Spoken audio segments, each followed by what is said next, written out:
ამერიკაში უსახლკარობის თემასთან დაკავშირებით, სანამ აქ ჩამოვიდოდი, მანამდე გაგვაფრთხილეს ორიენტაციო შეხვედრებზე, რომელსაც წინასწარ გიტარებენ. იქ გაგვაფრთხილეს, რომ ამერიკაში ზოგადად არის უსახლკარობის პრობლემა და ამისთვის, უნდა მზად უნდა ვიყოთ, უნდა ვიცოდეთ რა მდგომარეობაა და ამ შემდეგ. შეხვედრაზე აღნიშნეს, რომ ჩვენი უნივერსიტეტის წინ არის პარკი, სადაც ბევრი უსახლკაროა და სტუდენტები რაც მეტად აითვისებენ ამ პარკს, მით ნაკლები უსახლკარო ადამიანი იქნება იქ, ამიტომ ძალიან მნიშვნელოვანია, რომ სტუდენტებმა იქ რაღაცა ივენთები და ღონისძიებები ჩაატარონ, ფილმის ჩვენებები, დაიკავონ თვითონ ეს პარკის სივრცე, რომ აქედან უსახლკარო ადამიანები წავიდნენ. და ეს იყო პირველი შემთხვევა, როცა სერიოზულად დავფიქრდი მაგაზე, რომ იმდენად დეჰუმანიზებული არის ბევრი ადამიანისთვის აქ უსახლკაროები და მათ პრობლემები. ამის კარგი მაგალითი იყო კიდევ როცა ფენიქსში ვიყავი, არიზონაში ვიყავი, ახალი ჩამოსული, ქუჩაში მივდიოდი და დავინახე კაცი, რომელიც ძირს ეკდა, კანკალებდა და გავჩერდი, რომ გავიგე რა ხდებოდა, იმიტომ რომ ჩემთვის მაგ დროს ყველაზე გასაკვირის იყო, რომ ჩვეულებრივად ხალხი მიდი მოდიოდა და ეს კაცი ძირს ეკდა.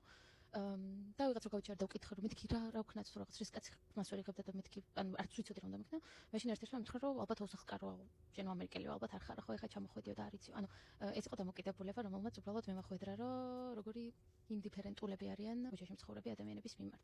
კიდევ ერთი არის, რომ ძალიან ნორმალიზებული არის ჩემი აზრით აქ იმ ადამიანებისთვის ეს პრობლემები, ვინც აქ ცხოვრობენ. ანუ აი ყურადღებასაც აღარ აქცევენ და მე შემჩნია ჩემ თავს, რომ ამ ერთი წლის განმავლობაში ყოველდღე უფრო და უფრო ნორმალიზდება ჩემ ტვინში ის, რომ ეს ადამიანები გარეთ ცხოვრობენ, ეს არის მათი ყოველდღიურობა და მე არაფერი გაკეთება ამასთან დაკავშირებით არ შემიძლია. ანუ და უბრალოდ ეს არის გაფრთხილება, ვინც ცხოვრობს იმ ადამიანებისგან, რომ უბრალოდ არ გამოელაპარაკო, პასუხი არ გასცე, ყურადღება არ მიაქციო, თუ სადმე დაინახავ ცოტა შორს გადადი და თვითონ ესე თავს ძირთადად არ გესხმიან და ასე თუ ისე უსაფრთხოა მათთან ურთიერთობა. ყველაზე გულის მომყრელი ჩემთვის ის არის, რომ ეს ადამიანები საზოგადოებაში საერთოდ აი ადამიანად თითქოს არ აღიქმებიან რა, აი იმდენად არავის არ ადარდებს. რა თქმა უნდა არიან რაღაც ორგანიზაციები, განსაკუთრებით რაღაცა რელიგიურები ცდილობენ ამ ადამიანების დახმარებას, მაგრამ ნუ რა თქმა უნდა, რომ სახელმწიფო რესურსის გარეშე ესე მასშტაბურად და სახელმწიფოს თუ ის ამ თემის და პრიორიტეტების გარეშე ესე მასშტაბურად ვერ მოგვარდება რა იმ დონეზე, რა დონეზეც აქ ეს პრობლემა უდგათ. მე მგონი ეს არის ერთადერთი კულტურული შოკი, რომელმაც ამხელა გავლენა მოახდინა ჩემს. ვერასდროს ვერ გადავლახე ეგ შოკი, რომ ამ დონეზე ნორმალიზებულია ამ ადამიანების ასე ყოფნა.